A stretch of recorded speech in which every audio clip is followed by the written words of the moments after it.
रातों रात यहाँ पेड़ कटने शुरू हो गए। जंगली हाथियों ने लोगों के घर तोड़ दिए।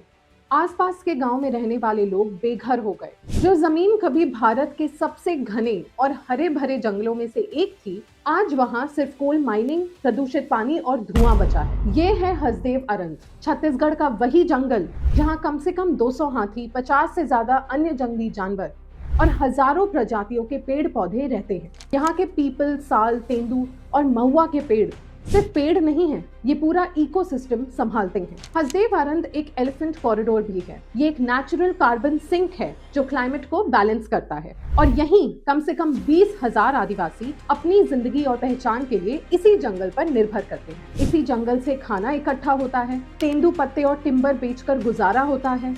2010 तक हसदेव जंगल को प्रोटेक्टेड स्टेटस दिया गया था, लेकिन जैसे ही यहाँ कोल डिपॉजिट्स मिले, वही जंगल जिसे पहले कोई छू नहीं सकता था, उसे उजाड़ दिया जा रहा है। आज हसदेव से निकला कोल राजस्थान के पावर प्लांट्स तक पहुंच रहा है। लगातार माइनिंग के कारण यहाँ का लोकल टेम्परेचर बढ़ रहा है। सरकार ने राज्यसभा को बताया था कि 2024 तक कम से कम 90,000 पेड़ काटे जा चुके थे, पर जब हमने हसदेव के लोगों से बात की तो उनका ये कहना है कि असल में 4 लाख पेड़ कट चुके हैं और अब भी लगभग 7 लाख पेड़ और कटने वाले हैं। सरकार कहती है कि इन सालों पुराने पेड़ों के बदले नए पेड़ लगाए जाएंगे, लेकिन क्या हसदेव के साल के पेड़ किसी और पेड़ से रिप्लेस किए जा सकते हैं? जिन नालों और स्ट्रीम्स में पहले साल भर पानी रहता था, आज गर्मियों में सूख जाते हैं। हसदेव नदी, जो महानदी की एक बड़ी ट्रिब्यूटरी है, वो भी पल्यूट हो रही है। जब माइनिंग और थर्मल प्लांट्स का गंदा पानी इसमें मिलता है तो उसका असर आगे जाकर महानदी पर भी पड़ता है।